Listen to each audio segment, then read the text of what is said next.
घर से निकल चुके हैं। लोग आज ही वोट देना चाहते हैं, ऐसा माहौल बना हुआ है।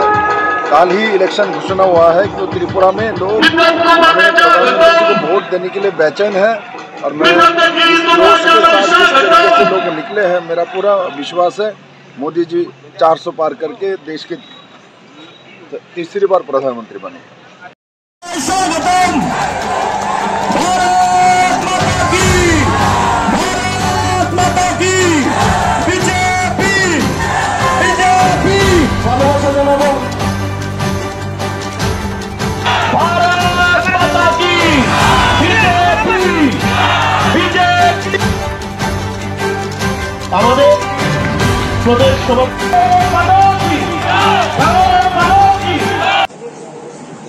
সবাইকে নমস্কার, আসসালামু আলাইকুম, যতনা কলমখা। আজকের এই পৃষ্ঠা প্রমুখ সম্মেলন 6 আগরতলায়।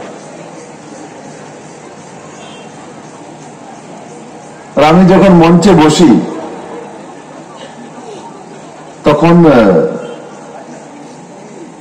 বসে বসে দেখতে থাকি কে কি করছে, কে কোথায় বসছে, কে কতবার উঠেছে, কে কোন দিক দিয়ে এসছে।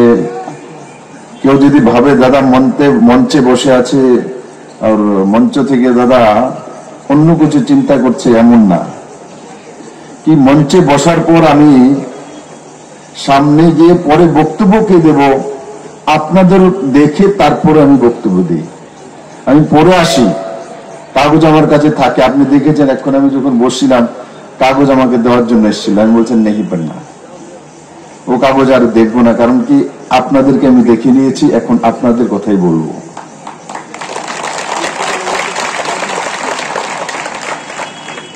বন্ধুরা, আজকের এই পৃষ্ঠা প্রমুখ সম্মেলনে আমাদের মধ্যে রয়েছেন ত্রিপুরা রাজ্যের ভারতীয় জনতা পার্টির जुझारू प्रदेश सभापति आदरणीय राजीव भट्टाचार्य महोदय, আমাদের মধ্যে রয়েছেন আমাদের ভাইস প্রেসিডেন্ট দয় ডক্টর অশোক সিনহা মহোদয় এবং আপনাদের মেয়ে পাপিয়া দত্ত মহোদয়। আমাদের মধ্যে রয়েছেন শ্রী অসীম ভট্টাচার্য, যিনার নাম বলেছে ভাষণ দেওয়ার জন্য। অসীম ভালো ভাষণ দেয়, ভালো বক্তা, কিন্তু সিরিয়ালে অসীমের মিসিং হয়ে গেছে। কারণ কি আগে আমার লক্ষ্মী বলে দিয়েছে কিন্তু ভাইস প্রেসিডেন্ট, তার জন্য বলেছি না অসীমকার ভোট মানে ভাষণ দিতে হবে না। আর অসীম তো নামে অসীম, ভাষণের শেষই হবে না, তো ভাষণ অসীমের শুনতে পারবেন, কারণ নামে তো অসীম। অসীম মানে কি অন্ত নেই। যে ভাষণ দেওয়া শুরু করব আপনি রাত্রে ঘুমানোর আগ পর্যন্ত দেব। আমাদের মধ্যে সুভাষ সরকার মহোদয় যে পৃষ্ঠা প্রমুখের দায়িত্বে আছে এই জেলার, আছেন টুটন দাস, আমাদের প্রাক্তন এসসি মোর্চার প্রদেশ সভাপতি, এখন চেয়ারম্যানও আছেন শ্রী প্রকাশ দাস মহোদয়, উনি পূর্ব মন্ত্রী ছিলেন ত্রিপুরা সরকারের, এখন স্টেট কমিটির মেম্বার। ও বড় মাত্রায় উপস্থিত আমার 6 আগরতলার কর্মনিষ্ঠা এবং ঝুঝারু কার্যকর্তা ভাই বোনেরা, সুধী নাগরিক বৃন্দ, মিডিয়ার বন্ধুরা। বন্ধুরা, আমি যখন এখানে বসে দেখছিলাম তার মধ্যে একটা নতুন দৃশ্য আমি দেখেছি আজকে। কি দৃশ্য? অনেকগুলো খালি চেয়ার মাথায় করে নিয়ে এসছেন একজন লোক সামনে। আমি কার্যক্রম দেখি, বড় বড় জনসভা আমি যাই, কার্যক্রমে আমি চেয়ার উঠাতে দেখি, কারণ পুরো ভরেনি, তার জন্য চেয়ার পেছন থেকে উঠাতে থাকে, সরিয়ে দেয়, মিডিয়ার ওরা দেখে নেয়, তুলে নিয়ে বলবে দেখো পুরো সিট খালি। আজকে আমি ধন্য 6 আগরতলাকে আমি ধন্যবাদ জানাই। আজকে আমি দেখেছি যে সামনে এনে চেয়ার বিছানো হচ্ছে, আর চেয়ার গুলো ভরে গেছে, সবাই বসে গেছে, খালি নেই। এ থেকে প্রমাণিত হয় যে এবারের লোকসভা ইলেকশন নতুন কিছু করবে 6 আগরতলা, নতুন কিছু করবে। আর দ্বিতীয়, ডক্টর অশোক সিনহা আপনাদের প্রার্থী ছিলেন উপনির্বাচনে, ভদ্রলোক মানুষ। উনি আমাকে বলছেন, বিপ্লব বাবু, মানুষ কিন্তু জানতে চায়, জিজ্ঞাসা করে যে আপনার কাছে তো 5 বছরের রাজ্যসভার মেয়াদ এখনো আছে, আপনি আবার লোকসভাতে। আমি অশোক বাবুকেও বলতে চাই, আপনাকেও বলতে চাই, আমি রাজ্যসভা ত্রিপুরা থেকেই আছি, কিন্তু ত্রিপুরার মানুষকে আমি কতটা ভালোবাসি, ত্রিপুরার মানুষ আমাকে কতটা ভালোবাসে, সেটা টের মাননীয় প্রধানমন্ত্রী নরেন্দ্র ভাই মোদী পেয়ে গেছে। তার জন্য উনি ত্রিপুরার সেই মানুষের আশীর্বাদের জন্য আমাকে আবার লোকসভাতে পাঠিয়েছে। কারণ কি, জল ছাড়া যেমন মানুষ বাঁচে না, বিপ্লব দেব ত্রিপুরার মানুষ ছাড়া বাঁচে না। আর তার জন্য এই মঞ্চ থেকে আমি আমার মাননীয় প্রধানমন্ত্রী জেপি নাড্ডাজি, রাষ্ট্রীয় অধ্যক্ষ অমিত ভাই শাহজি, বিএল সন্তোষজি, ওনাদেরকে আমি সশ্রদ্ধ প্রণাম জানাই, শ্রদ্ধা জানাই। ওনাদের প্রতি আমি কৃতজ্ঞ যে আপনারা ত্রিপুরার ছেলেকে ফেরত পাঠিয়েছেন ত্রিপুরার কাছে। বন্ধুরা, আমি একটু আবেগপ্রবণ লোক। আমাকে অনেকে বলে, বিপ্লব বাবু একটু চেঞ্জ হয়ে যান, আপনি একটু শক্তভক্ত হয়ে যান। আরে শক্তভক্ততা আছে, আমি তো দৌড়ি, দৌড়ানোর সময় আমি যারে দৌড়ি তারা সারি না, সবাই জানে। 1-2টা বেরিয়ে গেছে গা, এবার ধরুন বাবা, 1-2টা বেরিয়ে গেছে গা, চেষ্টা করছি। অশোক বাবুর সময় চেষ্টা করেছি, একটা ভুল হয়ে গেছে, কার্যকর্তার এমন একটা কিছু ঘটনা হয়ে গেছে যেই কারণে ফাঁক দিয়ে বেরিয়ে গেছে। আমার তো মাথার ধরে রাত্রেবেলায় বেরিয়ে গেছে, আমি নাটকে জিততে গেছে। কিন্তু এবারও প্রস্তুত ছিলাম,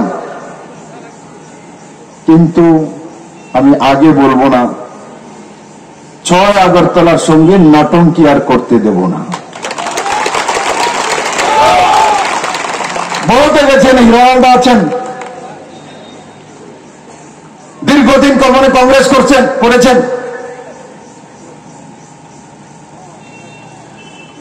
আর এই কংগ্রেস করার কারণে আর্থিকভাবে হোক আর মানসিকভাবে হোক উনি সেবা করেছেন। কিন্তু তার বদলে কি আমাকে দেবনাথ বাবু বলতে পারে যে ওনার স্বপ্ন যেটা ছিল যে ত্রিপুরাতে কমিউনিস্ট পার্টির অবসান ঘটানো, সেটা কি সম্ভব হয়েছিল ওই নেতৃত্বের দ্বারা, ওই কংগ্রেসীদের দ্বারা? 2018 পরিবর্তন হয়েছে তো নরেন্দ্র ভাই মোদী, অমিত ভাই শাহর নেতৃত্বে ত্রিপুরাতে হয়েছে। আমার ছোট ছোট কার্যকর্তা, পৃষ্ঠা প্রমুখ এখানে যে দাঁড়িয়ে আছে, নজওয়ান ছেলে মেয়ে, সাধারণ ঘরের মানুষের কারণে হয়েছে, তাদের কারণে হয়নি, তাদের কারণে হয়নি। এই কমিউনিস্টকে বসিয়ে রাখার মূল মন্ত্র এদের কাছে ছিল। খাল কেটে কুমির কমিউনিস্ট এখানে এরাই এনেছিল। ত্রিপুরা রাজ্যের কমিউনিস্টের প্রধান মুখ্যমন্ত্রী নিপেন চক্রবর্তীকে অর্থমন্ত্রী ত্রিপুরা রাজ্যের মধ্যে কে বানিয়েছিল? কে তার পেছনে ছিল? কেন সুকুমার সেনকে হটানো হয়েছিল? কে সেই ষড়যন্ত্রকারী? কিন্তু ভারতীয় জনতা পার্টির সঙ্গে ষড়যন্ত্র চলে না, কারণ মোদী আর অমিত শাহ বসে আছে ওখানে। তার জন্য ওখানে ডাল গলেনি আর আগুও হবে না। আমাকে পাপিয়া বলে একটু আগে বলে দাদা আপনার এই বিষয়ে অনেকে তো আবার ডরাইতেছে। আরে আমি গেছি কই, আমি তো মাত্র ট্রেলার শুরু করেছিলাম, মুভি তো বাকি হবে। আমি কোন ব্যক্তির বিরোধী নই, আমি কোন পরিবারের বিরোধী নই, কোন পার্টির বিরোধী নই। আমি ত্রিপুরার মানুষকে যারা ধোঁকা দিয়েছে তাদের বিরোধী, যারা ত্রিপুরার মানুষকে শোষণ করেছে, যারা গরিবী হটাও বলে কমিউনিস্টরা 25 বছর ক্রমাগত সত্তা চালিয়েছে, যারা কমিউনিস্টের আমরা বিরোধী বলে ত্রিপুরার মানুষ থেকে ভোট নিয়ে অপোজিশনে সিট বসেছে, যারা বারবার ইলেকশন আসলেই বলতো যে এবার আমরা কমিউনিস্টকে পরাজিত করে এখানে ত্রিপুরা রাজ্যে জনতার শাসন তৈরি করব, আমি তাদের সোচ এবং চিন্তার বিরোধী, ব্যক্তির বিরোধী নয়। কিন্তু সোচ ও চিন্তা যে কোনো ব্যক্তির মাধ্যমেই হয়, কোনো ব্যক্তিই করে তার জন্য ব্যক্তি পর্যন্ত যেতে হয়। কারণ সোচ আর চিন্তা যেটা বলি সেটা কোনো গাছ চিন্তা করতে পারে না, চিন্তা তো মনুষ্যই করতে পারে, মনুষ্য সর্বশ্রেষ্ঠ জীব। তাহলে আলটিমেটলি ওই মানুষের পর্যন্ত যেতে হয়। হয়তো ওই মনুষ্যের খারাপ লাগতে পারে যে আমার বিরুদ্ধে, আমাদের বিরুদ্ধে কেন লেগেছে। তার জন্য আজকে আমি স্পষ্টতার সঙ্গে বলছি, ত্রিপুরার মানুষের কল্যাণের জন্য, ত্রিপুরার নওজওয়ানদের ভবিষ্যতের জন্য, ত্রিপুরার মহিলাদের অধিকারের জন্য, ত্রিপুরার শ্রমজীবী মানুষের ব্যবস্থার জন্য, ত্রিপুরার বুজুর্গজনের ইজ্জতের জন্য বিপ্লব দেব এবং ভারতীয় জনতা পার্টি রাজীব ভট্টাচার্য, ডক্টর মানিক শাহ লড়বেই। বন্ধুরা, আজকে প্রশ্ন, কারণ কি লোকসভা ইলেকশন, আমি নিজেই প্রশ্ন করি, হোয়াই মোদি, কেন মোদি? আমি নিজেই প্রশ্ন করি আপনাদেরকে, মোদি কেন? অন্যরা কেন না? মোদি কেন? তার জবাব আপনারা দিতে পারবেন? কেন মোদি চাই, কিসের জন্য চাই বলুন তো দেখি আপনাদের মাঝখান থেকে কেউ মোদি কেন চাই? और মোদি কেন চাই? অন্য তো প্রধানমন্ত্রী হতে পারে, তাহলে মোদি কেন চাই বলুন না আমাকে। দেশের সুরক্ষার জন্য মোদি চাই। মোদি এত মুমকিন হ্যাঁ, মোদি থাকলে সবকিছু হয়ে যায়। আর আমার বোনেদের মধ্যে কে বলো মোদি কেন চাই? মহিলাদের সুরক্ষার জন্য মোদি চাই। আর ভাইদের মধ্যে, নওজওয়ানদের মধ্যে কি চাই? হ্যাঁ, বিকশিত ভারতের জন্য মোদি চাই। আর ভারতবর্ষের উন্নয়নের জন্য মোদি চাই। আর সবকা বিকাশ, সবকা সাথ সবকা বিকাশের জন্য মোদি চাই। আর ভারতকে বিশ্বের দরবারে 1 নম্বর বানানোর জন্য মোদি চাই। আর क्या राम मंदिर निर्माण করে দিয়েছে তার জন্য মোদি চাই না?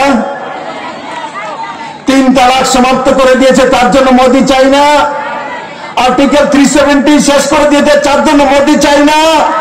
5 কিলো করে সবার ঘরে ঘরে চাল পড়েছে তার জন্য মোদি চাই না? জলের ফ্রি কালেকশন পৌঁছে দিয়েছে তার জন্য মোদি চাই না? প্রধানমন্ত্রী আবাস যোজনা ঘর ঘরে ঘরে পৌঁছে দিয়েছে তার জন্য মোদি চাই না? প্রধানমন্ত্রী শৌচালয় পৌঁছে দিয়েছে তার জন্য মোদি চাই না?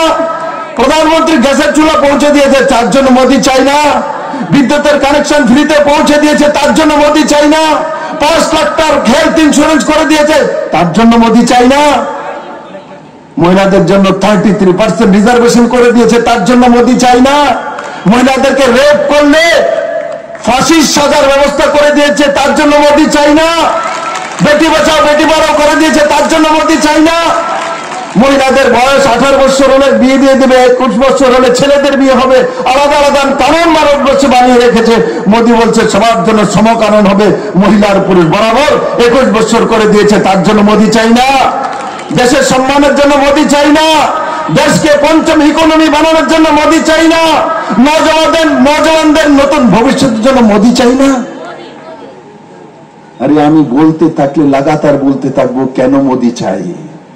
আগরতলা ইন্টারন্যাশনাল এয়ারপোর্টের জন্য মোদী চাই না? ত্রিপুরাতে একটা মাত্র ন্যাশনাল হাইওয়ে ছিল, এখন 9টা ন্যাশনাল হাইওয়ে হয়ে গেছে, তার জন্য মোদী চাই না? ত্রিপুরাতে বিপ্লব দেবের মতো, রাজীব বাবুর মতো ছেলেদেরকে তৈরি করেছে, তার জন্য মোদী চাই না? বিপ্লব দেব কোন নেতার ছেলে না, কারোর কোন বিষয় না, কেউকে চেনে না বন্ধুরা। বিপ্লব দেবকে তৈরি করেছে ত্রিপুরার মানুষ। বিপ্লব দেবের একটাই পরিচয়, বিপ্লব দেবের বাবার নাম কি এখনো মানুষ জানে না, কিন্তু বিপ্লব দেব ত্রিপুরার মানুষ 41 লক্ষ ত্রিপুরাবাসী তৈরি করেছে। সারা ভারতবর্ষের মানুষ জানে বিপ্লব দেবের আবিষ্কার ত্রিপুরার মানুষ করেছে, ত্রিপুরার মহিলারা করেছে, ত্রিপুরার নৌজওয়ান ছেলে মেয়েরা করছে। বুজুর্গজন বিপ্লব দেবকে প্রস্তুত করেছে মেরে মিত্র। তার জন্য নরেন্দ্র মোদী আবার আমাকে লোকসভার প্রার্থী করে পাঠিয়েছে, কারণ কি বিপ্লব এখনো ত্রিপুরাতে দরকার আছে। বিপ্লব 2018 তো দরকার ছিল, কারণ কমিউনিস্টরা বলতো বিপ্লব দীর্ঘজীবী হো, বিপ্লব দীর্ঘজীবী হো, বিপ্লব চলে এসেছিল। আর এখন এই স্লোগান দেয় না, কারণ তারা বিপদে পড়ে। আমার যেদিন দেখছে, আমি যেদিন ক্যান্ডিডেট ডিক্লেয়ার হয়েছি, এখানে মঞ্চের আর সামনে তারা তো খুশি হয়েছে, কমিউনিস্টের আর তরমুজদার কমিউনিস্ট এদের ঘুম গেছে, জ্বর উঠে গেছে।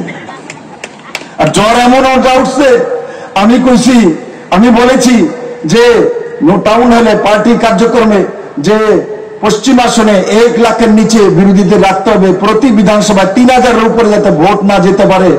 আমার নামে নালিশ লিখছে চিফ ইলেকশন কমিশনের কাছে দিল্লিতে। বিপ্লব দেব এই কথা কইছে। আরে তো মোদিও তো কইছে ইসবার 400 পাহাড়, আর কংগ্রেসকে 50-এর নিচে, ওর মোদির নামও লিখবো?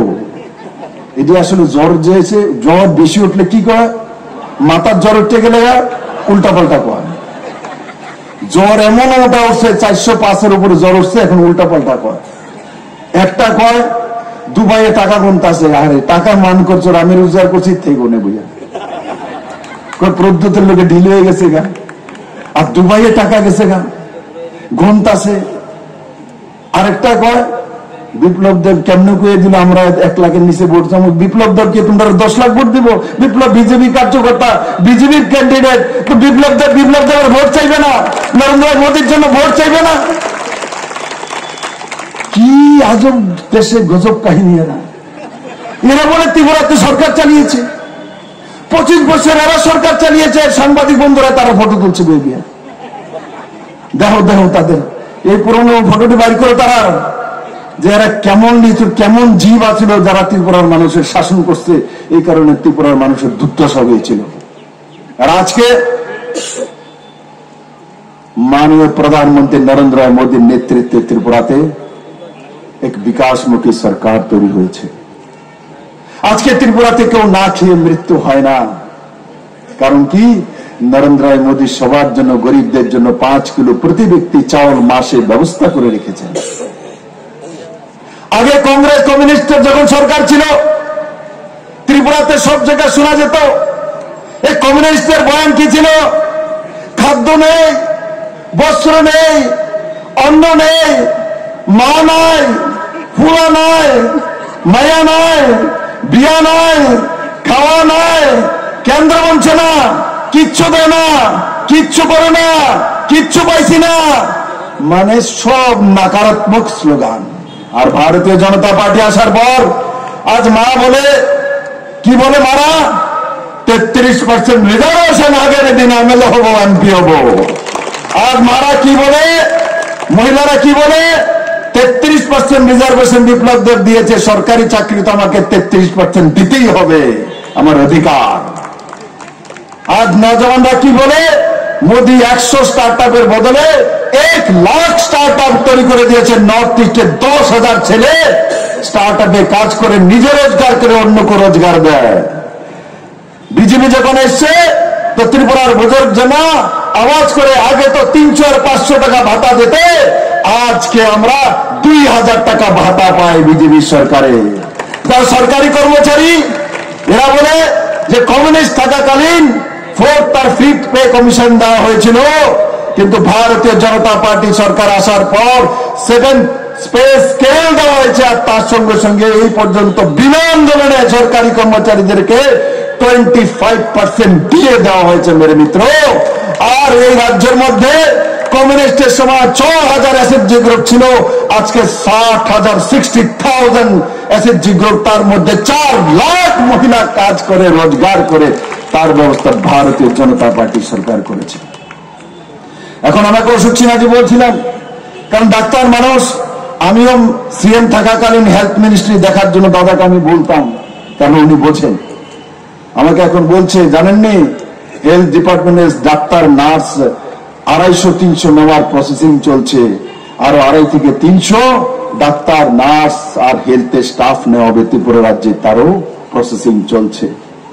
তার জন্য এই রাজ্যের মধ্যে কমিউনিস্টরা সবচেয়ে বেশি একসঙ্গে চাকরি দিয়েছিল। কোন চাকরিটা?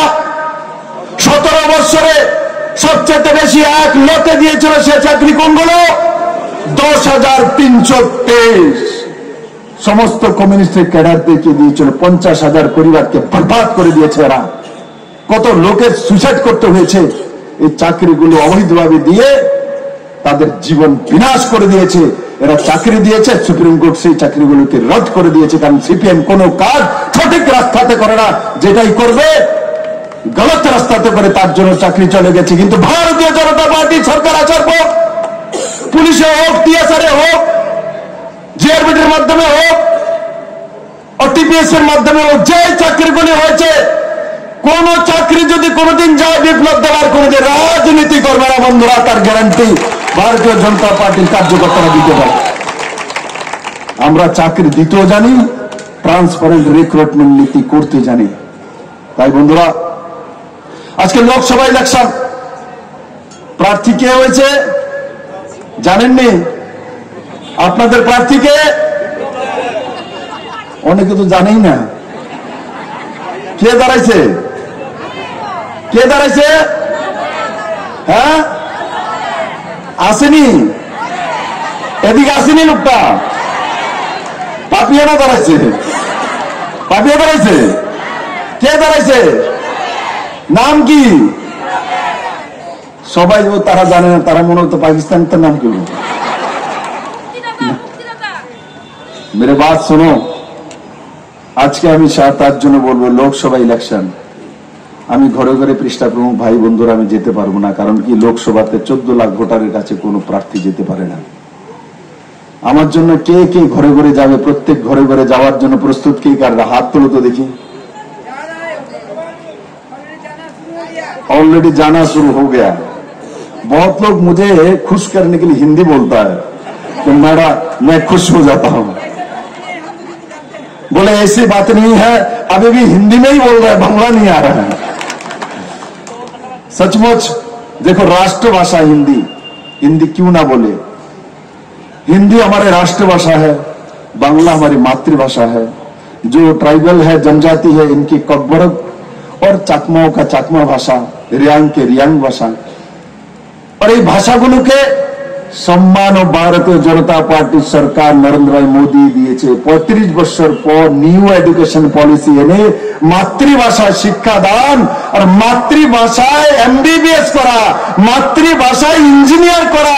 আজকে যারা বসে আছে, আপনার ছেলে বাংলা পড়ে এমবিবিএস করে নেবে, মাতৃভাষায়ও ইঞ্জিনিয়ার হয়ে যাবে। তার ব্যবস্থা কংগ্রেস সিপিএম করেনি। কারণ সিপিএম তো বলতো রাশিয়াতে যেতে হবে, চায়নাতে যেতে হবে, আর কংগ্রেসীরা ইংলিশ ছাড়া কোনো কিছু বলতো না। কিন্তু আজ ইংলিশ বলুক না বলুক তার পক্ষে বিপক্ষে আমি নই, কিন্তু মাতৃভাষায় শিক্ষার অধিকার যদি কেউ দিয়েছে, ভারতীয় জনতা পার্টি সরকার নরেন্দ্র ভাই মোদী দিয়েছে। তাই আমি আপনাদের কাছে একটাই নিবেদন করব যে প্রত্যেকের বাড়িতে যাওয়া। মাননীয় প্রধানমন্ত্রী নরেন্দ্র ভাই মোদী বলেছেন যে প্রত্যেক ঘরে গিয়ে মাননীয় প্রধানমন্ত্রীর তরফ থেকে সব বেনিফিশিয়ারিদেরকে নমস্কার জানানো, আর আমার জন্য কি বলবেন? বিপ্লব দেব প্রার্থী হয়েছে, বিপ্লব দেবকে আশীর্বাদ দিন। উনি আপনাদের ভালোবাসা চায়, আপনাদের আদর চায়, আপনাদের আশীর্বাদ চায়। সিপিএম হোক, কংগ্রেস হোক, যে কোনো বাড়িতে যান, সবাইকে বলুন, কাউকে ধমকানোর দরকার নেই, কাউকে বড় কথা বলার দরকার নেই, বলুন যে আশীর্বাদ চায় ছেলেটা, দেখবেন সবাই বিজেপিকে ভোট দেবে। আমি ত্রিপুরাকে চিনি বন্ধু, সবাই ত্রিপুরাকে ভোট দেবে। আর পাপিয়াকে বলছি, পাপিয়া দি, এর আগের বার তো বিধানসভার মধ্যে একদিকে শঙ্করবাবু, একদিকে শঙ্করবাবুর বউকে দাঁড় করি পার হয়ে গেছে। এবার আর সে পার হতে পারবে না, কারণ কি এই চারটার ক্লোজ হয়ে গেছে। এইসব একবারই চলে, দ্বিতীয়বার চলে না। ভাওতাবাজি একবার চলে, দ্বিতীয়বার চলে না। और सच्चाई की जीत बार बार হয়। তার জন্য আমার সমস্ত ছয়গরতলার কার্যকর্তা ভাই বোনদেরকে বলবো, বুথে বুথে যাওয়া, ঘরে ঘরে প্রচার করা, উঠান সভা করা, ওয়ার্ড ওয়ার্ডে সভা করা, রাত্রিবেলা সময় পেলে নিজের ঘরের কাজকর্ম করে মাননীয় প্রধানমন্ত্রী নরেন্দ্র ভাই মোদীর জন্য আর বিপ্লব দেবের জন্য ভোট চাওয়া। মেরে মিত্র, আপনাদের মধ্যেই এক একজন বিপ্লব দেব হয়ে গিয়ে মানুষের কাছে ভোট চাইতে হবে। আমি আশা করি আপনারা বিপ্লব দেব হয়ে সবার কাছে যাবেন, আর আমাকে কে কে ভোটের ব্যবস্থা করে দিব, হাত তোলা হবে, সবাই করব, ব্যবস্থা করব।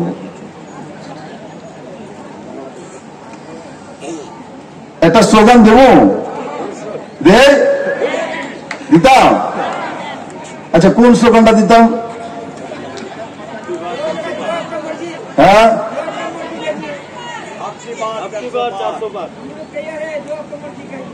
आपकी बार 6 আগরতলা পার, आपकी बार, आपकी बार। সবাই যায় না 6 আগরতলা পার করতে না বলে, मैं সবার মুক্তি हुए आपकी बार, आपकी बार, आपकी बार, आपकी बार। এবার বলবো आपकी बार, आप बोलबे 400 पार, आपकी बार, आपकी बार, आपकी बार। भारत माता की, भारत माता की। সবাই হাত তোলে না, দম নাই হাতের মধ্যে। भारत माता की, नरेंद्र भाई मोदी की, जेपी नड्डा की, अमित भाई शाह की, डॉक्टर मानिक शाह की, राजीव भट्टाचार्य जी की, 6 আগরতলা की। जय श्री राम, जय श्री राम, जय जय श्री राम। सबको अनेक अनेक धन्यवाद।